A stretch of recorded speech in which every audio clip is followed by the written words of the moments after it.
Dostlar, davam edirik. Bu dərsimizdə isə standart sapma və skewness, yəni əyilmə və ya çarpıqlıq deyə bir tərcümə var. Bu şəkildə bir ölçü var. Bundan istifadə edəcəyik. İlk öncə yoldaşlar, standart sapmadan danışmaq istəyirəm. Standart sapma nədir, necə hesablanır və nəticədə bizə geriyə nə qaytarır, onu göstərmək istəyirəm sizə. Yoldaşlar, ilk öncə ümumiyyətlə məsələni başa düşmək üçün bir ağ vərəqdə çəkməyə çalışaq. Dolayısıyla fərqli bir nümunə verəcəm. Fərz eləyək ki, bizim bir A nöqtəmiz var yoldaşlar və bir də bizim bir B nöqtəmiz var. Təbii yoldaşlar, A nöqtəsi və B nöqtəsi belə deyim, bir dərənin və ya ki bir yoxuşun iki nöqtəsi deyə başa düşməyinizi istəyirəm. Və bilirsiniz ki, bu tip bir dərələrdə ortadan əgər bir çay axırsa və s. bu təpədən bir digər təpəyə getmək üçün illa bir perivaldan keçilir, düzdürmü? Hansı bir perival olur və s. Ya həmin təpəni qalxmaq üçün və yaxud ki, enmək üçün və s. Lakin nəticə olaraq yoldaşlar, biz əgər ümumi bir fəzadan baxsaq, bu A və B nöqtələri arasındakı məsafə bu düz xətt olaraq başa düşə bilərik, düzdürmü? Yəni ki, təxmini bu düz xəttdən belə baxanda, yəni ki, biz deyirik ki, hə, bu iki təxmini nöqtə arasındakı məsafəni biz bu xəttlə getsək, biz bunu çata bilərik. Lakin yoldaşlar, aydın məsələdir ki, belə yoxuş olduğu üçün dümdüz aşağı düşə bilmirik, təhlükəlidir. O səbəbdən nə edirik? Bir perival yaradırıq. Perival da necə olur yoldaşlar? Əyri yollar, düzdürmü? Gah sola gedirik, gah sağa keçirik və s. belə. Bunu da belə göstərə bilərik yoldaşlar. Məsələn, bu şəkildə bəzən çox gedir sağa, sola və ya ki, biraz daha dar, biraz daha geniş və s. bu şəkildə və ən sondakı yoldaşlar hara gəlib çatır? Yəni ki, B nöqtəsinə gəlib çatır. Aysol, bax, bu yoldaşlar əslində standart sapmanın başa düşülməsindəki ən primitiv üsullardandır. Yəni ki, həyatdan bizim göstərəcəyimiz məsələlərdəndir. Hansı ki, biz nəticədə A-dan B-yə gedirik, amma A-dan B-yə gedərkən yoldaşlar müəyyən dərəcədə həmin o fəzadan sola və ya sağa doğru deməli, müəyyən bir sapmalarımız, bax, həqiqətən standart deviation, yəni sapmanın adı da buradan gəlir ki, sola və ya sağa doğru, yəni ki, fərqli bir istiqamətdə doğru gedirik müvəqqəti və geriyə nəticədə qayıdırıq. Yoldaşlar, biz bu dönüş nöqtələrinin hər birini bir nöqtə götürəsi olsaq, baxın, bu nöqtə bizim xəyali olaraq çəkdiyimiz bu fəzada olan bu yoldan fikir versəz hərəsi müəyyən bir uzunluqdadır. Diqqətlə baxın, biraz biri daha uzaq, biraz daha yaxın və s. Bax, bu isə yoldaşlar biz nə götürürük bunu? Elə həmin o sapmanın miqdarını göstəririk yoldaşlar. Məsəl üçün deyə bilərik ki, biz ilk dəfə əgər biz bunu qeydə alası olsaq, deyərik ki, A nöqtəsindən B nöqtəsinə doğru yola çıxdıq. Lakin ümumi bizim xəyali fəzadan tutaq ki, nə bilim, bir 100 metr sola doğru getdik. Sonra 200 metr getdik. Sonra 300 metr sola doğru getdik. Yenidən gəldik, çox az bir nöqtədə geriyə qayıtdıq. Sonra biraz daha artıq getdik. Və fikir verirsiniz yoldaşlar, hər dəfəsində 100, 200, 300, 400 və s. burada olsun, tutaq ki, belə bu şəkildə 600, nə bilim, burada olsun 50, burada olsun, nə bilim, 10 və s. Və hər dəfə yoldaşlar, hər bir nöqtə fikir verirsiniz bu orta xəttdən. Hansı ki, bu orta xətt yoldaşlar, əslində bunun nə idi? Aşağı-yuxarı ortalamaları sayılır, düzdürmü? Yəni ki, biz nə qədər sağa da getsək, nə qədər də sola getsək, nəticə olaraq bu oxun ətrafında sağa-sola doğru gedirik və hər birində 400-500 getsək, və bu yoldaşlar, bunların total ortalaması, yəni ki, bizim üçün, yəni ki, ümumi bir ortalaması bizim üçün, bax, elə sapmanın ümumi miqdarını bizim üçün deməli göstərmiş olacaq. Və təbii ki, yoldaşlar, təxmin edirsiniz ki, bizim bu кейsə uyğun olaraq sapma miqdarı nə qədər məsəl üçün böyük olarsa, misal üçün atıram, sapma miqdarı tutaq ki, fərz eləyək 100-dürsə, biz artıq başa düşürük ki, ortalama biz hər dəfə 100 metr miqdarında aşağı-yuxarı sola-sağa doğru gedirik. Və yaxud da ki, hesabladıq, başqa bir dəyər çıxdı, misal üçün 300 çıxdı. Belə deyə bilərik ki, burada isə sapma artıq, yəni ki, daha genişdir. Yəni ki, 300 metrə qədər, yəni ki, artıq biz bu 300 metrdən baxanda başa düşürük ki, bu 300 metrlik sapma bu o biri perivaldan, 100 metrlik sapma perivalından daha geniş bir perivaldır. Yəni daha geniş bir ərazidə bir perival salınıbdır və bu şəkildə bunu başa düşə bilirik. Yoldaşlar, bu həyatda gördüyümüz bir məsələ idi. İstədim bunu fərqli bir nümunə olaraq sizə göstərim. İndi isə gəlin rəqəmlər üzərində bu necə baş verir, bir ona da baxmağa çalışaq. Yoldaşlar, ümumiyyətlə standart sapma deməli və ya standart deviation deyək daha doğrusu, standart deviation formula desək, müəyyən bir formulalar var. Elə məşhur elə bu formuladır. Bu daha yaxşı bir formula sayılır deyə düşünürəm. Hansı ki standart deviation baxın sigma xi çıxılsın x üstündə xətt. Yoldaşlar burada zaten göstəribdir. Fikir versəz each value from the population yəni ki bizə verilmiş aralıqda olan bütün ədədlər hansı ki the population mean yəni ki demək həmin o populationın yəni ki həmin aralığın ortalamasını hər birinin ortalamasını çıxırıq və onun kvadratı yüksəldirik və onların hamısını totalını bölürük sayına və kvadratın altına salırıq. Yaxşı, daha doğrusu kökün altına salırıq, özür istəyirəm. Yəni yazaq yoldaşlar, təxmini bir neçə dənə ədəd yazacağam mən bura. Məsəl üçün 10, 24, 25, nə bilim 45. Sıralı şəkildə yazmağınıza gərək yoxdur yoldaşlar. Burada bir məcburiyyət yoxdur. Hər bir halda yazaq. Və yoldaşlar bu şəkildə bir ədədlər toplumudur. 7 toplamı. Dostlar biz ilk öncə bu ədədlərin ortalamasını tapmalıyıq. Yoldaşlar bu ədədlərin ortalamasını tapaq. Əslində ortalamasını tapmağı niyə ehtiyac var yoldaşlar? Onu da deyim sizə. Çünki baxın bizim bu bayaqki çəkdiyimiz nöqtədə bizim əsas faktiki yolumuz nədir? Bu perivalın yolları düzdürmü? Sağa sola gedir. Lakin bizim bilmək istəyirik ki, bəs yaxşı biz əgər bu perival olmasaydı, dümdüz bir xəttlə getsəydik bu A-dan B-yə hansı aralıqda, hansı ədəddə nə qədər sağa sola doğru getmişik, onun üçün də bu ikisinin dəqiq ortalaması lazımdır. Düzdürmü? Yəni dəqiq ortası lazımdır. Tam A-dan B-yə olan, yəni minimum ilə maksimum arasındakı dəqiq bir düz xətt lazımdır. Bax, həmin buradakı average onu bildirir. Yəni biz burada average tapmaqla həmin o ədədi tapmış oluruq. Məsəl üçün bu 43.1, 71. Yəni ki, bunların ortalaması 43.71-dir. İndi ikinci addımda yoldaşlar biz nəyi tapacağıq? Yəni ki, ümumi sapma miqdarı nə qədərdir? Yəni o formula açım yenidən. Baxım yazıbdımı? Deyəsən yazmır. Hər bir halda bu x1, yəni ki x çıxılsın x üstündə, yəni ki xətt. Bunu tapaq. Yəni ki xi çıxılsın x-dən. Belə bir şey eləsək və yaxud ki mötərizədə yazım average, yəni daha aydın olsun. Gəlin yazaq. Yoldaşlar hər bir halda x, yəni ki bu 10-dan mən çıxıram burada olan bu average-i. Bunu da sabitləyək və aşağı doğru çəkdiyimiz anda isə yoldaşlar fikir versəniz bəzən mənfi, bəzən də müsbətə doğru bir fərqlər yarandı. Gəlin bunu belə göstərək yoldaşlar. Baxın highlight cells deyəcəm və greater daha doğrusu data barsda bu şəkildə bir bars yaradar. Fikir verin yoldaşlar, bəzən qırmızı mənfiyə doğru, bəzən də müsbətə doğru. Baxın yoldaşlar, sanki bunu oxşuyur, düzdürmü? Elə mənim çəkdiyim bu yola oxşuyor. Bəzən sola doğru, bəzən sağa doğru. İndi biz burada solu mənfi, sağı müsbət götürsək, bu şəkildə, yəni ki, qırmızı və göy olduğunu görə bilərsiniz. Hətta yoldaşlar, gəlin belə bir şey eləyək. Numbers deyəcəm bura və buranı bir filtrasiya eləyək, yəni ki, sort eləyək. Baxın yoldaşlar, sıralı şəkildə daha yaxşı görsənir.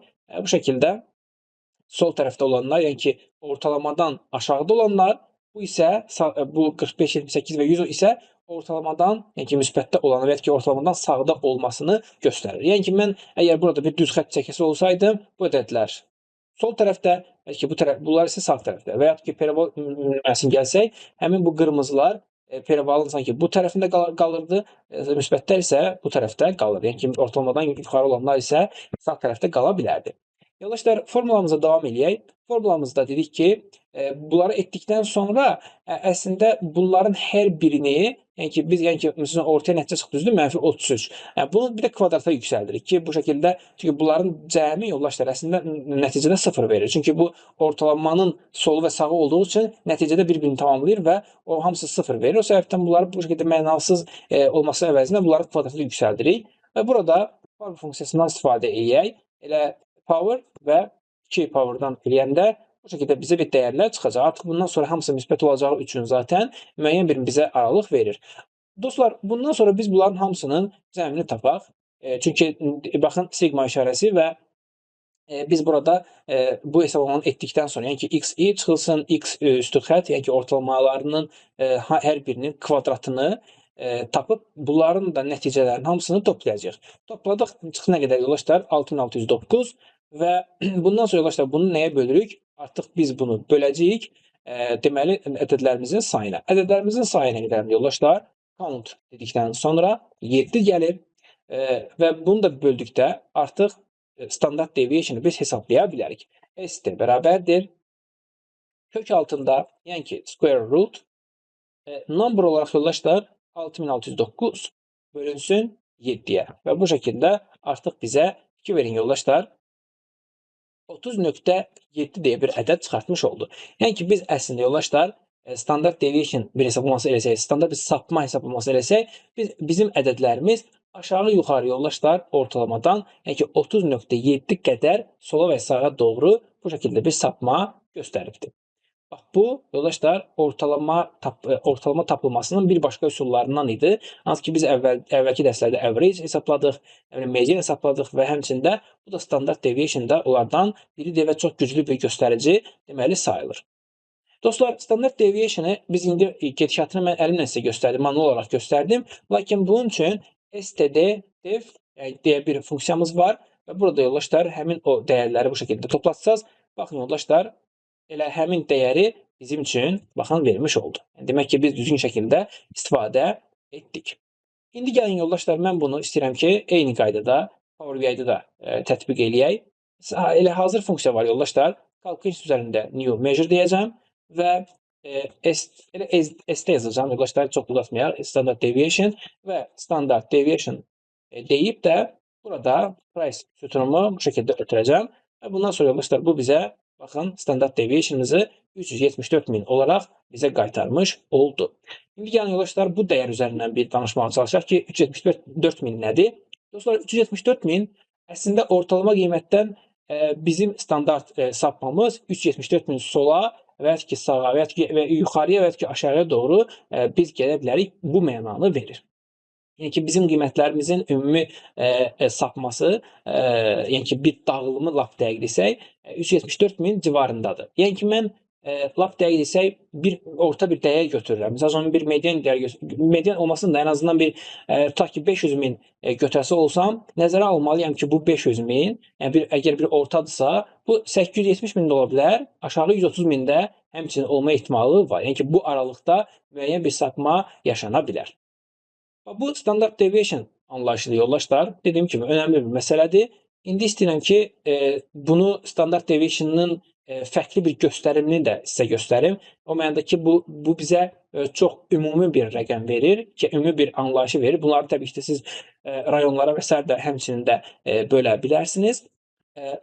Bunu yəni elə başlı ümumiyyətlə bölək bunu rayonlara görə həqiqətən hamısında 374.000 mi yoxsa fərqlilik göstərir? Bunu bu vizualda əlavə eləyək. Hansı ki, bar chart vizualıdır. Dostlar, X oxuna gətirək, elə rayonlarımızı əlavə edək. Həmçində yoldaşlar, deməli, bu measure adını deyəsən qoymamışam. Burada, okey, bunu daha öncədən hesablamışam deyəsən. Olsun. Elə ST var burada. ST-nimizə gətirək, Y oxuna açsaq. Baxın yoldaşlar, əslində ortalama 374.000-dir. Lakin, misal üçün, ən böyük, təbii ki də sapma 531.000 harada göstərir? Səbayılda. Bu da yəni ki, bizim elə əvvəlcədən danışdığımız məsələlərdən idi ki, Səbayıl rayonunda çox yüksək satışlı, qiymətli evlər var. O satışlar elə həqiqətən həm average-ə, həm mediana, həmçinin də standart sapmaya, standart deviation və eyni qaydada öz təsirini göstəribdir. Lakin fikir verirsək, Sabunçu və Suraxanda isə standart sapma çox aşağıdır. 127.000-dir. Yəni ki, bizim ortalama bir dəyərimizdən o qədər də çox yuxarı aşağıya doğru bir sapma ola bilməz və olmayacaq da. Bu da yoldaşlar rayonlar üzrə göstərim idi. İndi bayaq dediyim məsələ, gəlin standart sapma anlayışı ümumiyyətlə dağılım, həmçinin buna biz dağılım da deyirik belə baxanda. Yəni bu dağılımın fərqli bir üsulunu da göstərim sizə yoldaşlar. Hansı ki biz bunu əslində əvvəlki videolarımızı da etmişik scatter chart vasitəsilə, Pearson korrelasiya misalının hesablanmasında etmişik. Gəlin elə burada da etməyə çalışaq. Yoldaşlar, dağılım anlayışının bir növünü, əgər xüsusilə də qiymətlərin hansı dağılımdadır, ortalamadan, baxın bu şəkildə ortalamadan nə qədər sapma var, sola sağa doğru, yuxarıya və ya aşağıya doğru, bunu göstərən vizuallardan biri də scatter chart vizualıdır yoldaşlar. Scatter chartın yoldaşlar gəlirəm X oxuna, daha doğrusu bəli X oxuna ataq biz ilk öncə elə bizim price'ımızı atılsın. Y oxuna isə yoldaşlar nə üzrə olsun? Dedik ki, deməli ərazi üzrə. Yəni ki, ərazi dedikdə söhbət burada yəni ki, evin kvadrat metrindən gedir. O üzrə də yoldaşlar sum olmasına ehtiyac yoxdur. Bu şəkildə don't summarize eləyək. Və yoldaşlar, belə baxanda price-ı da don't summarize eləməyək. Yenə onu da don't summarize eləyək. Bu şəkildə bizə bir dəyər göstərsin. Aha. Dostlar, scatter chartımız alındı. Baxın, bu göstərici fikir versəniz müəyyən bir nöqtələr var bu scatter chartın üzərində və sahə üzrə qiymət analizi demişik və ortadan da bir dənə xətt çəkilibdir. Dostlar, əvvəlki videolarımıza baxanlar artıq başa düşəcək ki, scatter chartda əgər bu şəkildə yuxarıya doğru, yəni ki, sıfırdan üzü yuxarıya doğru bu şəkildə bir əgər ortalama xətt çəkilibsə, bu şəkildə bir göstərici varsa, burada müsbət bir deməli dağılım olduğunu, müsbət bir əmsal olduğunu biz buradan görürük. Yəni nə deməkdir bu yoldaşlar? X və Y oxuna baxası olsaq, sahələrin, yəni ki, sahə artdıqca təbii ki də qiymət də həmçinin arta-arta gedir. Yəni ümumi olaraq bu şəkildə bir mənzərəni görürük. Və həqiqətən də yoldaşlar elə deyilmi? Yəni ki, evin sahəsi artdıqca ümumi olaraq onun qiyməti də o şəkildə artmalıdır ki, zaten artmırsa, artıq orada bir problem olduğunu başa düşməliyik.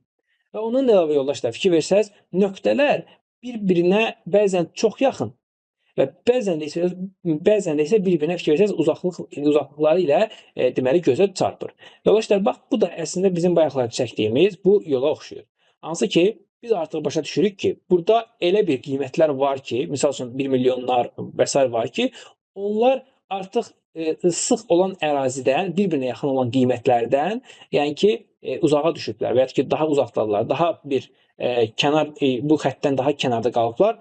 Bunlar bizim üçün outlier sayıla bilər. Yəni ki, bu genişlənmənin və ya ki, bu dağınıqlığın və ya ki, bu geniş əraziyə yayılmanın əsas səbəblərindən biridir.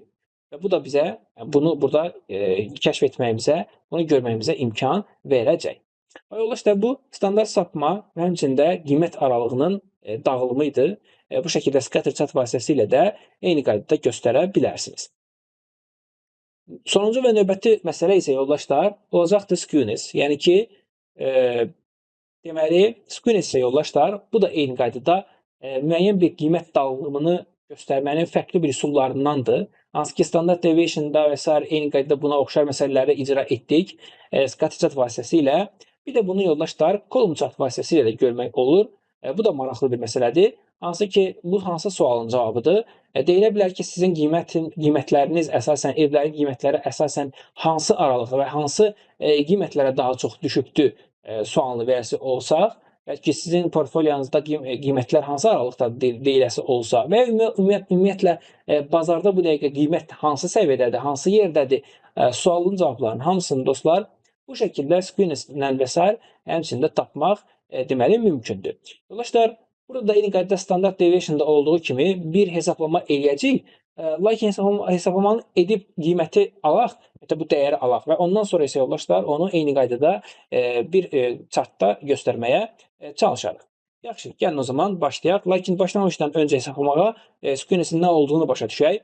Yoldaşlar, baxın qarşınızda bu şəkildə bir hansı ki normal yazılan hissəni göstərirəm hal-hazırda. Bu şəkildə bir yəni ki column chart var və fikir verin yoldaşlar, mənfidən müsbətə doğru müəyyən bir ədədlər burada bölgüsü edilmişdir və bu ədədlərin əksər hissəsi fikir versək yoldaşlar bu ortaya düşür. Yəni ki skewness sıfırdır. Nə deməkdir yoldaşlar? Əgər biz buranı və bu qutunu orta götürəsi olsaq, bunun sağ tərəfinə də həmçində sol tərəfində olan, yəni ki, sol mənfiyə doğru, sağ müsbətə doğru bütün gedişat aşağı-yuxarı bir-birinə ya oxşar ya da eynidir. Belə olan təqdirdə bizim skewness anlayışımız yəni ki, sıfır çıxır və sıfır normal dağılım, normal bir paylanma sayılacaqdır. Lakin bunun əksindən, diqqətlə baxın yoldaşlar, skewness sıfırdan kiçik olsa, artıq bu bizim column chartlarımız fikir versəz, solda daha bir deməli yayılıbdır, daha geniş əraziyə yayılıbdır. Lakin sağ tərəfdə isə bu deməli vizualımızın lap dəqiq isə dik şəkildə olub. Yəni ki, daha bir sıx və dik şəkildə sağ tərəfə doğru meyilləndiyini, əyildiyini, elə skewness əyilmək və ya çarpıqlıq deməkdir. Hansı ki, sağ tərəfə doğru əyildiyini görə bilərsiniz. Belə olan təqdirdə artıq bizim ədədlərimiz bax bu maksimuma doğru daha çox meyillidir. Yəni ki, bizim ədədlərimiz, əlimizdə olan qiymətlərimiz maksimuma daha yaxın bir aralıqda yığılmışdır, toplanmışdır, onu göstərir. Bunun da əksi yoldaşlar, skewness sıfırdan böyük olanda isə artıq burada biz fikir versəniz, leftə doğru daha sıx bir deməli yayılım görə bilərik. Bunun da əksinə deməli sağ tərəfdə daha geniş bir əraziyə quyruğu uzanıbdır. Yoldaşlar, bunu bu şəkildə right və left demək olar. Bir də bunu skewness əgər sıfırdan kiçik olanda sol tərəfə quyruğu, buna quyruq desək əgər, sol tərəfə quyruğu daha çox uzanıb, squamous sıfırdan böyük olduqda isə sağ tərəfə quyruğu daha çox uzanıbdır deyə bildirmək olar. Və bu artıq bu vizual yoldaşlar bizə bizim qiymət aralığımız hansı aralıqda, hansı intervalda daha çox müşahidə olunur, oxşarlıq, bərabərlik və yaxud da ki, bir-birinə yaxınlıq, bax onu görmək üçün istifadə olunan deməli vizuallardan sayılır. Bax bu da yoldaşlar çox maraqlı bir məsələdir. Həm bunu rəqəmsal olaraq görmək olur. Məsəl üçün skewness neçədir? 1-dir, 5-dir və s. sıfırdan böyük, sıfırdan kiçik. Ona baxaraqdan da başa düşmək olur ki, skewness təbii ki də sıfırdan nə qədər uzaqdırsa, misal üçün müsbətə doğru artıq demək ki, bizim dəyərlərimiz və ya ki, bizim o quyruğumuz maksimuma doğru daha yayılıbdır və ya daha uzanıbdır. Həmçində əksi də zaten skewness sıfırdan kiçik olanda, həmçində skewness sıfıra bərabər olanda isə normal bir dağılım olduğunu görə bilərsiniz. Misal üçün, yoldaşlar elə etməmişdən qabaq deyim, skewness sıfıra bərabər olanda, normal olanda misal üçün bizim bazardakı dağılımımız demək olar ki, çox paralel getmiş sayılır. Bu da stabil bir bazarı göstəricilərindən deməli sayıla bilər. Yaxşı, geri qaydaq yoldaşlar, skewness o zaman hesablayaq. Yoldaşlar, bu şəkildə calculation üzərində new measure deyəcəm və gərək adına qoyaq elə skewness. Yoldaşlar, skewnessin hesablanması üçün bizə bu şəkildə bir deməli formul təklif olunur. Yoldaşlar, bu formul nəyi göstərir? İlk öncə hər bir ədədi şeydə olduğu kimi, bu standart deviation'da olduğu kimi hər bir ədədi yoldaşlar öz ortalamasından çıxıb kuba yüksəldib və hamısının cəmini tapmalıyıq. Daha sonra isə yoldaşlar bunların hamısını n çıxılsın 1. N yoldaşlar burada deməli bizim dəyərlərimizdir. Yəni ki, daha doğrusu dəyərlərimizin sayıdır. Onu da yoldaşlar çıx 1 vururuq yoldaşlar buradakı kiçik sigma üzərində kub. Bu da isə yoldaşlar bizim standart deviation'ımızdır. Hansı ki, bax bu bu şəkildə bir quyruğu olan bu işarə kiçik sigma və demək olar hardasa. Hansı ki, bu bizim standart deviation'ımızdır ki, zaten bunu artıq hesablamışıq biz bayaq elə etdik artıq bunu. Bunu kuba yüksəldib artıq bundan sonra nə iş görəcəyik? Sadə bir şəkildə kuba yüksəldib nə iş görəcək yoldaşlar? Vuracaq bir-birinə və böləcək. Bu da bizə skewness əmsalını vermiş olacaq. Yoldaşlar, skewness deyirəm. Dedik ki, bizə nə lazımdır? Hər bir addımda ortalamadan çıxmaq. Elə bəri başdan yoldaşlar, gəlin biz average-i tapmağa çalışaq. Burada dəyişənlərdən istifadə edəcəm yoldaşlar. Average value bərabərdir sadə bir şəkildə elə average-in özündən də istifadə edə bilərik. Belədir ki, yenidən hesablaya bilərik, fərq etməz. Bu şəkildə average deyəcəm. Hər bir addımı görmək üçün belə eləyirəm yoldaşlar. Bu bizim average-imizdir. Bundan sonra yoldaşlar hər bir addımda çıxıb kuba yüksəldib onların cəmini tapmaq. Dostlar, hər bir addımda çıxmaq və kuba yüksəlmək, ümumiyyətlə hər bir addım anlayışı bizdə iterativ funksiyalardan, formullardan söhbət keçir. Bu da x-li funksiyalardan və cəm də olduğu üçün sum x-dən söhbət gedəcək. Və bundan sonra yoldaşlar sum cube deyirəm, cubed deyəcək. Niyə cube dedim yoldaşlar? Çünki kuba yüksəldirik o mənada. Və sum x funksiyası, sum deməli x funksiyası table olaraq yoldaşlar datadan istifadə edilir. Expression olaraq isə yoldaşlar bizim əslində expressionımız nədir? Hər bir addımda qiymətdən onun ortalamasını çıxardıram. Yəni ki, data price-dan onun average-ini, bu average-dən gedir söhbət, bu average-ini çıxacaq. Lakin çıxdıqdan sonra bunu nəyə yüksəldirik? Kuba yüksəldirik bu şəkildə. Təbii kuba yüksəldən yoldaşlar power funksiyasıdır. Bayaqlar etdiyimiz kimi də və həmçinin burada da 2 yazaq. 2 yox, daha 3 yazaq. Çünki kuba yüksəldirik. Bu da bizə yoldaşlar ilk yəni ki, bu kəsrin sürətini verir. Yəni ki, sigma bütün ədədlərin cəmi, hansı ədədlərdir bunlar? Hər bir ədəddən ortalamasını çıxıb kuba yüksəltmişik. O sırada olan hamısının cəmini bizə verir. Bundan sonra bizə nə lazımdır yoldaşlar? Baxın, ədədlərin sayından onun deməli standart deviation'ını çıxacaq. Gəlin yoldaşlar elə aşağıda həmən özümüzə deyək ki, var n. Elə n-i eyni şəkildə əldə edəcəm. Count funksiyası, burada görək nə qədər price var, neçə dənə sətrimiz var.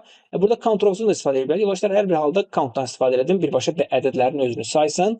Və burada isə yoldaşlar std deməli dev yazacağıq. Çünki bizə bu da lazımdır. Standart deviation da lazımdır. Bunun üçün yoldaşlar yenə eyni qaydada standart deviation funksiyasından da istifadə edək.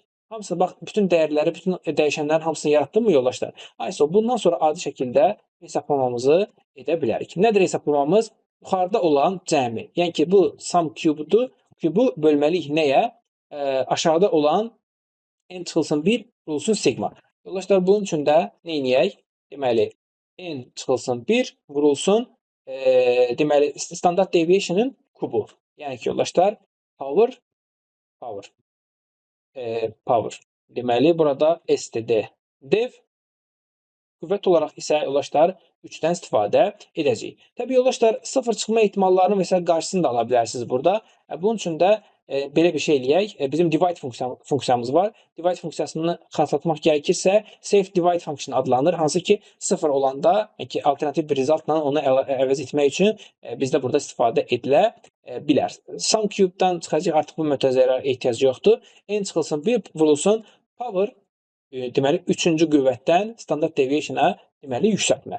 Heç nə. Və bu şəkildə yoldaşlar etdikdən sonra artıq bizim squareness əmsalımız düşünürəm ki, artıq hazır olmalıdır. Və commit düyməsinə klikləyəndə gəlirik yoldaşlar, squareness'i burada əlavə edək bu şəkildə. Baxın bizə 1.96. Yəni ki 0-dan müsbətə doğru 1.96-nı bizə qaytarmış oldu. Biz artıq bu ədədə baxaraq nə başa düşürük yoldaşlar?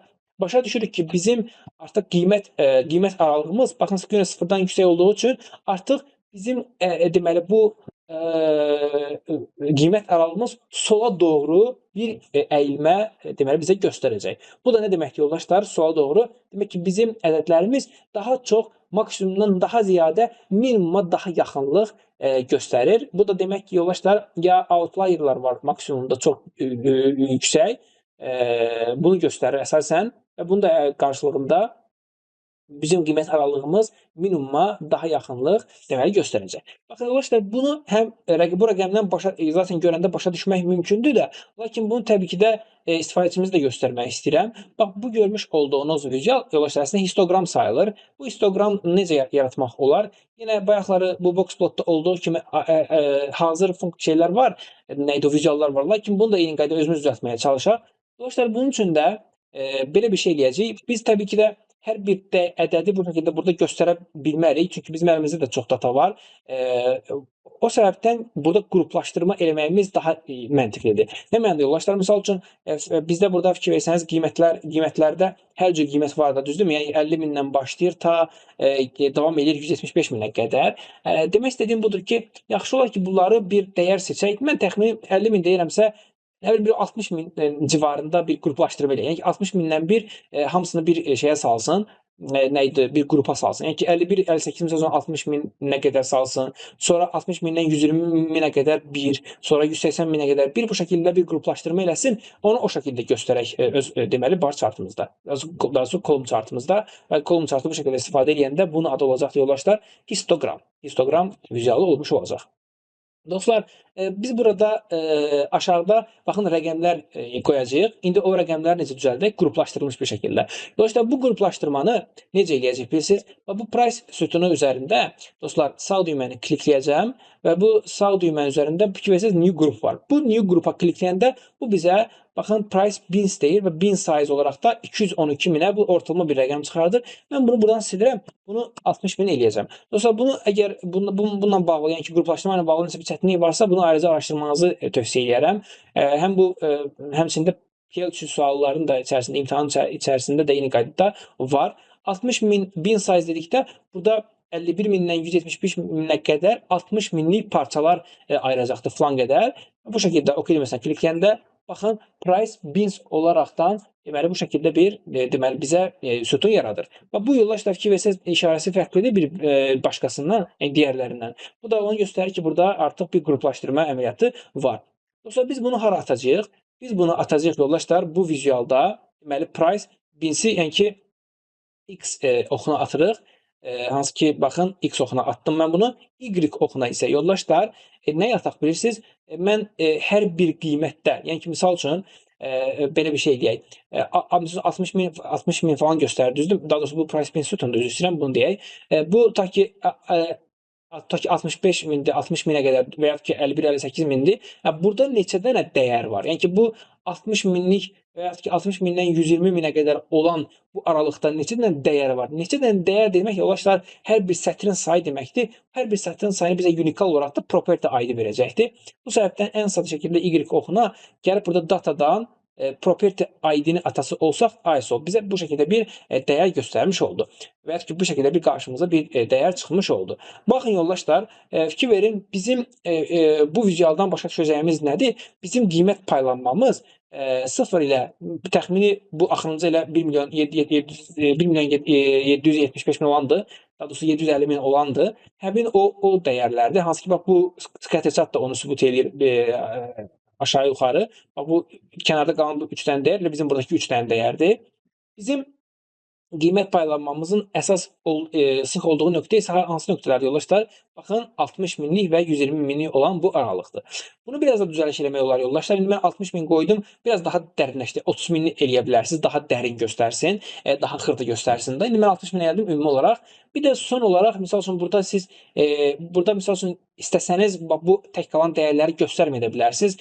Misal üçün nə demək istəyirəm? 1 milyonun aşağısını göstərsin, tamam mı? Belə olan təqdirdə siz belə bir şey eləyə bilərsiniz. Deməli less than yoldaşlar 1 milyon yazdım mı bura? Baxın price bin özünə bu şəkildə apply filtre eləyəndə ISO 1 milyonun aşağısını göstərir təxmini bu şəkildə. Baxın dostlar, qarşımıza bu pəncərə və ya ki bu mənzərə çıxır.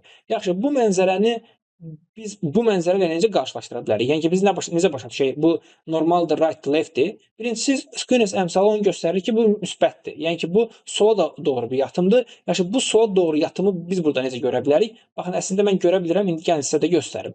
Yoldaşlar, belə bir şey eləyəcəm. Snipping tool'dan bu hissəni bir kəsək. Bunu yox, düz gəlmədim, üzr istəyirəm. Bu hissəni sırf götürmək istəyirəm. Ancaq bu məsələni həmən bircə saniyə window deyək. Buradan bura qədər. Okay, eləyə bilmədim. Hər bir halda yoldaşlar, fikir verin. Bu sol tərəf var ha. Bir dəfə də yoxsum şansımı yoldaşlar. Rectangle seçməliyim, deyəsən. Okay, ISO. Bax bunu istəyirdim. Bax bu hissəni, bu şəkli götürün. Bunu ayrıca istəyirəm ki araşdıraq. Sadəcə götürürəm, bu hara düşür? Onu başa düşmədim. Pixel hissəsinə düşür, yoxsa ISO deyə bura düşübdür. Yoldaşlar, bunu açacağım. Aha. Baxın dostlar, indi burada biz əgər bir şey çəksək, bir line çəksək, baxın bizim line'imiz necə olacaqdır? Baxın bu şəkildə, hətta bunu qırmızı ilə çəkim, tam belə aydın olsun. Qırmızı, hətta bu şəkildə də bir belə qalın çəkəcəm. Dostlar, fikir verin, bizim line'imiz necədir? Buradan qalxır yuxarıya, buradan da aşağı doğru gəlir. Baxın yoldaşlar, bizim vizualımızda baxın sol tərəfə, yəni left hissəsinə Skewness sıfırdan böyük olduğu üçün sol tərəfə doğru bir yatqınlıq var, tamam mı? Biz də işin başında nə demişdik? Skewness əgər sıfırdan böyük olanda sol tərəfə yatqındır. Bu da bizim dəyərlərimizin minimum civarında daha sıx olduğunu müşahidə edəcəyik. Və bu da yoldaşlar Skewness əmsalı idi və onun göstərilməsi idi. Ona xas olan bir məsələlər idi. Bunu da bu şəkildə deməli qəbul edə bilərsiniz. Bu da sizin üçün qiymət aralığının, qiymət paylanmasının hansı aralıqda olduğunu daha sürətli şəkildə tapmağa imkan verən statistik ölçülərdən deməli sayılır. Yoldaşlar, ümumi olaraq üzərindən keçmək gərəkirsə, biz bu dərslərimizdə average, median, standard deviation və Skewness üzərindən danışmağa çalışdıq. Bunları ən sadə şəkilləri ilə, yəni ki, çox dərinə getmədən, çox incə detallara toxunmadan ümumi olaraq üzərindən keçdik. Bu şəkildə bu tip bir hesablamalarda istifadə olunur. Burada box plot yaratdıq. Həmçinin scatter chartdan, histogramdan və s. istifadə etdik. Bunlar da düşünürəm ki, faydalı olan müəyyən vizuallardandır. Həmçinin müəyyən bir dəyərlər çıxartdıq. Xüsusilə də average və median arasındakı dəyəri müzakirə etdik yoldaşlar. Həmçinin Skewness-i, qiymətlərin hansı aralıqda paylanmasını, sizin dəyərlərinizin hansı aralıqda paylanmasını göstərə bilən bir vizuallardan istifadə etdik. Artıq bundan sonra yoldaşlar siz bunu da üzərinə qoyaraq artıq daha yüksək, daha dərin analizlər apara bilərsiniz. Bu dərsimiz bundan ibarət idi. Dostlar, gələn dərsdə görüşənədək.